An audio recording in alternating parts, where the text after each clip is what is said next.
joined now by the housing expert, Julie Ford. Julie, thank you very much. I believe Julie joins me now. Yes, there we go. Now, Julie, look, it is a very contentious issue, this, but at the moment, there are areas in the country where, like Brent, for example, Southwark in London is another one, where huge amounts of housing stock are going to people who have, for want of a better phrase, kind of just got here, really, and can make a very genuine case for being incredibly vulnerable. There could be no doubt about that. But we do have a vast amount of British people already here who've been on housing waiting lists, and it's my view that they shouldn't be bumped down the queue. Do you think this is something that the government will actually do? Yeah, hi Patrick. Thank you for having me on to talk about this. It's something I'm really passionate about, just as you are as well. And thank you for using all of the figures that I've actually got in front of me today as well. But I'm absolutely in total agreement with you. As British citizens, we should be able to be at the front of the queue for housing. It's the same for most European countries as well. They house their own before anybody else. So I don't really see why we should be any different.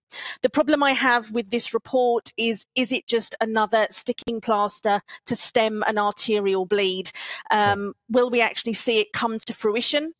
The main issue being the amount of legal situations that are going to have to be remedied.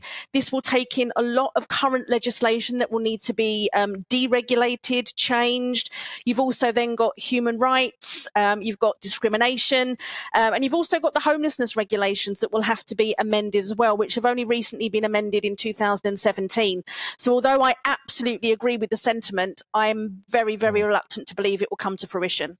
Yeah, and that really is the key point, isn't it? Which is really, is any of this actually going to happen? But could you maybe try to, possibly better than I could really, explain the current situation? So let's say that a young single mum was sofa surfing at the moment and had been for a year and was with her child in what I think many people would regard as a vulnerable situation in an area with a very limited amount of housing stock, and then, say, I don't know, 500 refugees from Ukraine came, or something along these lines, OK? Or people who had just moved over legally from India, for example.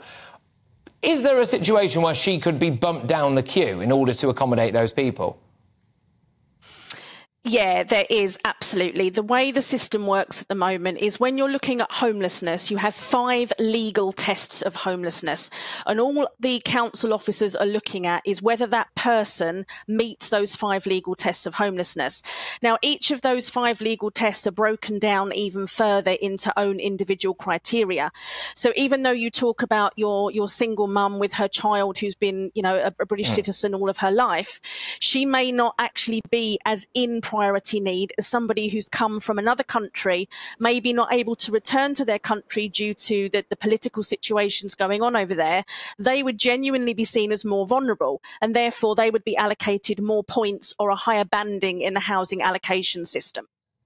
And we do see people, don't we, like homeless military veterans. It's a massive bugbear of mine, this, because we have something called the Military Covenant, which I'm sure you're aware of, which really, to kind of boil it all down, is supposed to give veterans, especially with things like PTSD or, unfortunately, alcoholism, which can be rife in the veteran community as well, priority housing and mental health care. And I have seen firsthand from previous campaigns that I've done elsewhere where those people have been bumped down a list and have actually ended up genuinely on the streets. And that really kind of grinds my gears. One would have assumed that it would be the morally right thing to do, especially when it comes to someone who's fought for this country, to actually be able to give them housing. You mentioned the word discrimination there, though. I suppose that's something that councils are maybe afraid of, is it? Which is that if they are given a straight choice between, with the best will in the world, Tom Smith and somebody who's not got that name, say, that they could then be done for what racial discrimination if they prioritise Tom Smith? Yeah, absolutely spot on. And the problem that we've got, again, is although we've left the EU, we're still governed by a lot of the European legislation. And that comes under the Article 8 Human Rights Directive as well.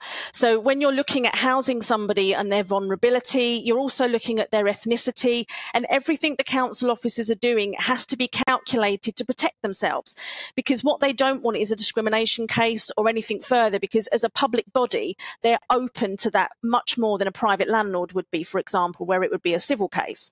But absolutely, discrimination is a big thing, because what we're not really seeing is that in reverse, the amount of white, English, British born and bred that are being discriminated against in exactly the same way, but we're not seeing that brought to the fore. And I think really it needs to be a line drawn in the sand. Discrimination is discrimination, regardless of your background and your ethnicity. Yeah, 100%. And again, I mean, I would hope that the legal profession would throw their full heft behind discrimination against Indigenous Brits, as it were, but I reckon that's probably harder to prove and therefore maybe less lucrative, and therefore maybe they don't do it. There is, I mean, a massive elephant in the room here, though, which is just a fundamental lack of housing stock, generally, and I'm going to come on shortly anyway to talk about the mortgage rates. I know there's a lot of our viewers and listeners who this affects, either directly or indirectly, and it is an absolute shock around the corner, apparently, so we'll keep that a bit separate. But, I mean, an option, instead of having to prioritise Brits, would be to build a lot more social housing, wouldn't it? Yes, it would, absolutely. But again, you've got to look at timelines and you've got to look at funding and you've got to look at infrastructure. Now, I'm just going to give you a very snapshot in history, and I promise I will keep it short for you, Patrick. The 35 years after the Second World War, 4.4 million social houses were built. When we came into the early 80s, just under 95,000 social homes were built. When we moved into 2018-19, 60,000. However, as of 2022-23, 14,000 social homes were built. 10,000 of those funded in London by City Hall. The remaining 4,300 odd were across the rest of England. There are not enough houses being built, but also we've had a lot of them being demolished, because when they were originally built, they weren't necessarily fit for purpose now. We've also had a lot that are sold on. When we had Maggie Thatcher allowing everybody in the council house to buy their council home, that took away an awful lot of stock, which interestingly now most of those have been repurposed back into the private rented sector, again taking it away from social housing. So a lot of these things that are happening now are a knock-on effect of things that were a great idea at the time without a real vision of where that was going to go. And that's an issue that crops up on this show, Julie, time and time again, which is a fundamental lack of planning ahead. And the mind boggles as to why people didn't do that. It's all well and good having net migration in the hundreds of thousands. I mean, some people would argue that isn't anyway. But if you're going to do it, then at least have the infrastructure in place in order to be able to cope for that. And we've not done that, and we could see it coming a mile off, and we've not acted. Julie, thank you. I've really enjoyed our chat. Take care, and I'll chat to you very soon. Julie Ford there, who's the housing expert. I've just got